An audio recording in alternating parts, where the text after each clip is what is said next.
मंडळी नमस्कार. कडक बातमध्ये आपलं मनपूर्वक स्वागत. मंडळी, संभाजीनगर जिल्हा शिवसेनेचा बालेकिल्ला अशी या जिल्ह्याची ओळख आहे. शिवसेना फुटीनंतर एकनाथ शिंदे यांच्यासोबत संभाजीनगरचे 5 आमदार गेले होते.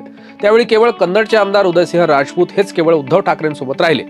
यंदाच्या लोकसभा निवडणुकीमध्ये छत्रपती संभाजीनगरमध्ये संदीपान भुमरे हे शिंदे सेनेचे उमेदवार विजयी झाले.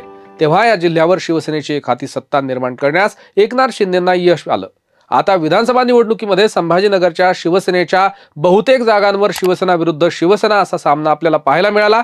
संभाजीनगर मध्य मतदारसंघात प्रदीप जयस्वाल विरुद्ध बाळासाहेब थोरात, पश्चिममध्ये संजय शिरसाट विरुद्ध राजू शिंदे, पैठणमध्ये विलास भुमरे विरुद्ध दत्ता गोरडे, वैजापूरमध्ये रमेश बोरणारे विरुद्ध दिनेश परदेशी असा शिवसेनेमध्ये सामना झाला. त्यानंतर सिल्लोडमध्ये अब्दुल सत्तार विरुद्ध सुरेश बनकर असा शिवसेना विरुद्ध शिवसेना आपल्याला पाहायला मिळाला. आणि शेवटी कन्नडमध्ये देखील असाच शिवसेना विरुद्ध शिवसेना असा सामना आपल्याला पाहायला मिळाला. आणि संजना जाधव विरुद्ध उदयसिंह राजपूत या लढतीमध्ये देखील शिंदे यांच्या शिवसेनेच्या संजना जाधव या विजयी झाल्या.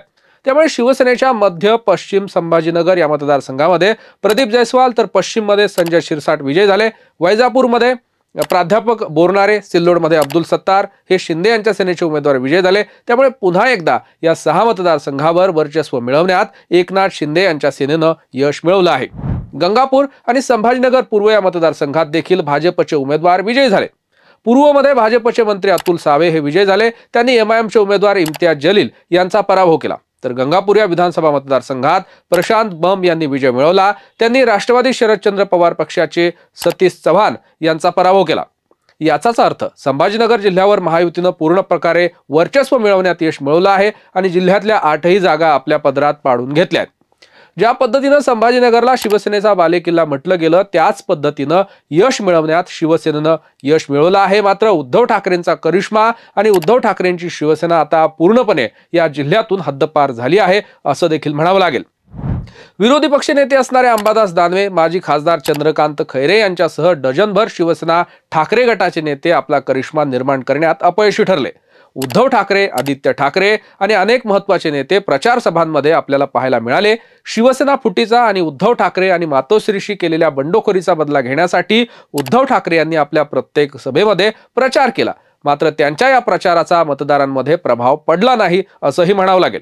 या उलट ज्येष्ठ नेत्यांमध्ये आणि विद्यमान उमेदवारांमध्ये काहीशी कटुता निर्माण झाल्याचं देखील पाहायला मिळालं किंवा तसं ऐकायला मिळालं. संभाजीनगर पश्चिम मतदारसंघातले उमेदवार राजू शिंदे यांच्याबद्दल चंद्रकांत खैरे यांच्या मनात नाराजी होती अशाही चर्चा या मतदारसंघात होत्या. त्यामुळे खैरे यांच्याकडून पाहिजे तितक्या प्रमाणात राजू शिंदे यांचं काम झालं नाही असं देखील आता बोललं जाते.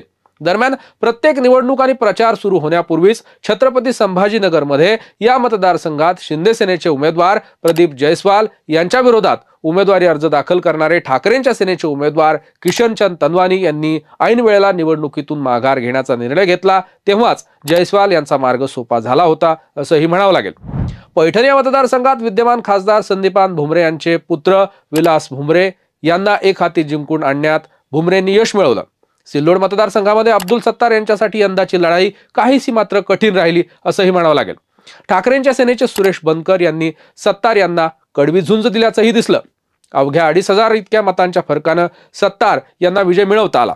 कन्नड या पारंपरिक मतदारसंघामध्ये उदयसिंह राजपूत यांच्यासाठी चंद्रकांत खैरे तसंच अंबादास दानवे यांनी चांगली ताकद लावली. मात्र संजना जाधव आणि पती हर्षवर्धन जाधव या दोघांनीच उदयसिंह राजपूत यांच्यापेक्षा जास्त मताधिक्य घेण्यात यश मिळवलं.